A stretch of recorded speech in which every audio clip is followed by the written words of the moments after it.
Hi everyone, it's Christina here. I don't usually do this, but we've been in lockdown, and so much of my communication these last days has been virtually, these last months and such. And so I've decided to just put out a more personal message out there and give you guys all a virtual hug. You need to come from this direction if you're going to hug me. Okay. Hi. Actually, I'm doing this because I am super duper excited. Um, I am on a quite the authoring journey here. Um, Ever since I was little, and approximately 7 or 8 years old, my grandmother once asked me, she said, "So, what do you want to be when you grow up?" And I said, "I want to be a writer. I want to be an author." And at that time, she said, I come from a pretty traditionalist family. She said, "Well, if that's the case, then you're going to have to marry a doctor or a lawyer to support you." And at that time, I was so devastated because I was a fiercely independent little girl. I wanted to do everything on my own. I still am. Um, I didn't marry a doctor or a lawyer. I married a pretty phenomenal guy, actually, who is also tremendously supportive with my writing. And back in 2010, after he and I got married and decided that we were not going to try and have children for various reasons, um, I said, great, then I'm going to give birth to book babies finally. I had quite a story that I really wanted to write, and based on the Reschensee, the dam and reservoir in northern Italy. And I started writing, and I started really tackling the craft for the first time in years, because I used to be a journalist and I was also a magazine editor, and then jumped the desk to do what I do now, which is kind of like everything. But anyway, I got down to focusing on the craft and took it very, very seriously. And 8 years later, I published the first books for the Russian Valley series, which, you probably know about. Um, and then 2 years ago, I have a writing group, and we've been meeting for the last 10 years, and we meet pretty regularly. Not anymore because of Corona, but pretty regularly. And 2 years ago, around Christmas, we decided to get together at my place, and I made, snacks and such because it's Christmas. I mean, you can't sit down anywhere at a table without having actual food in front of you. And we decided we weren't going to work that day. There's four of us that meet together all the time, and we read each other's works in progress and give critiques and do some creative writing together and so on. And that night, we just decided to chat. And the conversation was pretty interesting. I won't share it with you because it's something that, kind of girls talk about. And outside of polite company, we just don't do that. So anyway, we were laughing and talking and sharing our stories. And then one of the other writers said, "I have a story for you." And she proceeded to tell us about the day that her husband was born. And he was born in Nazi occupied Sudetenland. And apparently somebody had decided to avenge themselves. His family were Nazis. His father was a commanding officer in Moravia. And the mother was one of these people who felt entitled and superior to the Slavs that they lived together with in this area. And somebody decided to avenge themselves and took it out on the child, who eventually turned into my friend's husband.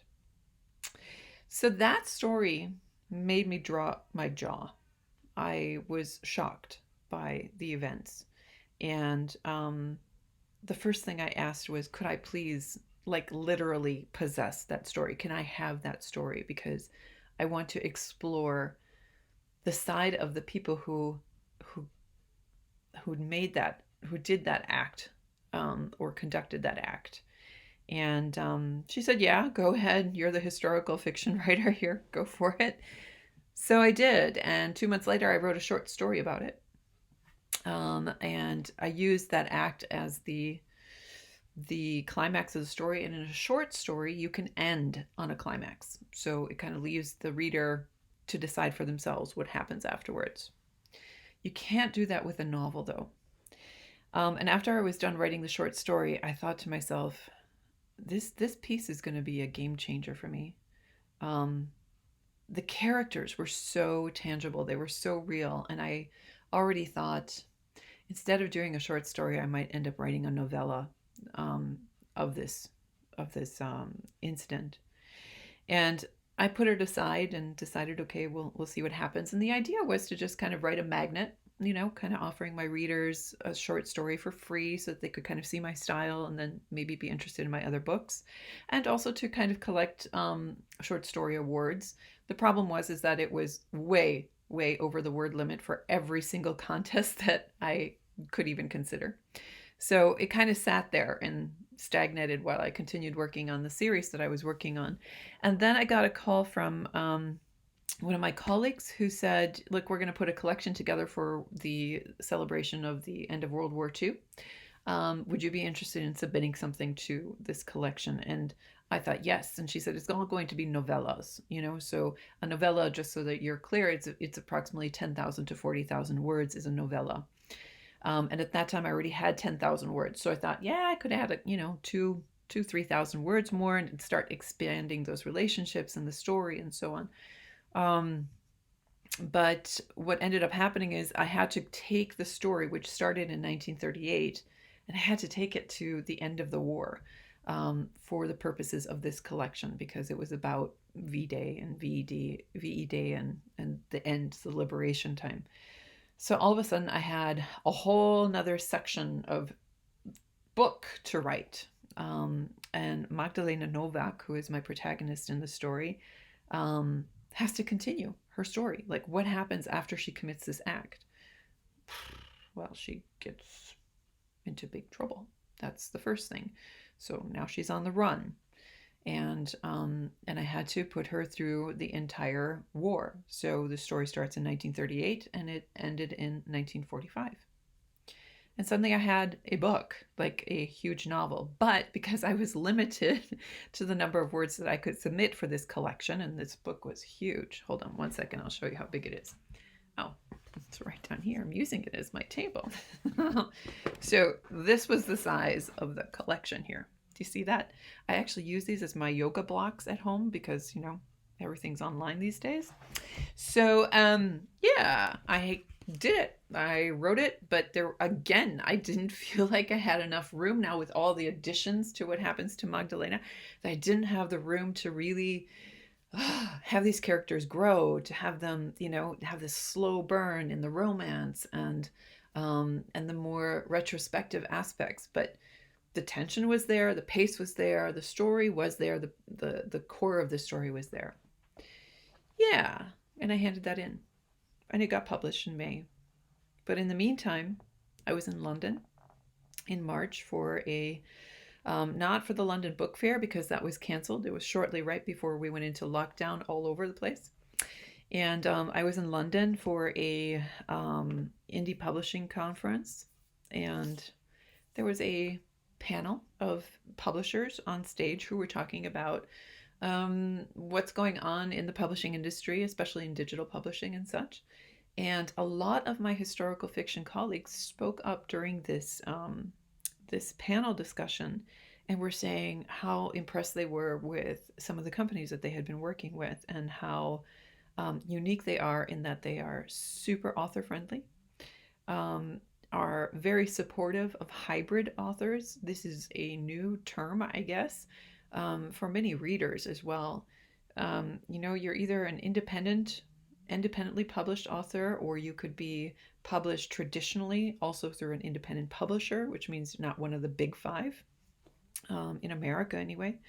And so hybrid authors are those who continue to publish their books on their own, which, as an author, when you receive the rights back from your backlist, the books that you've written previously, and the publisher no longer has the rights to those, why wouldn't you put them out there on Amazon again? Yeah. So those things have made a lot of people realize their dreams, and have made realizing those dreams possible. Well, I decided to submit the Magda story as an example of what I'm capable of doing. And 2 weeks later, I got an email. We want this book. What else have you got? What else have you got planned?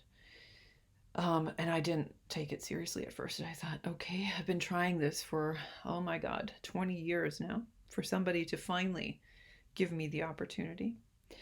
And so I did some research. I contacted those author friends of mine. I looked at their author list and I reached out on Facebook. Thank you, God, for social media. And every single one of them was like, go for it. Go for it.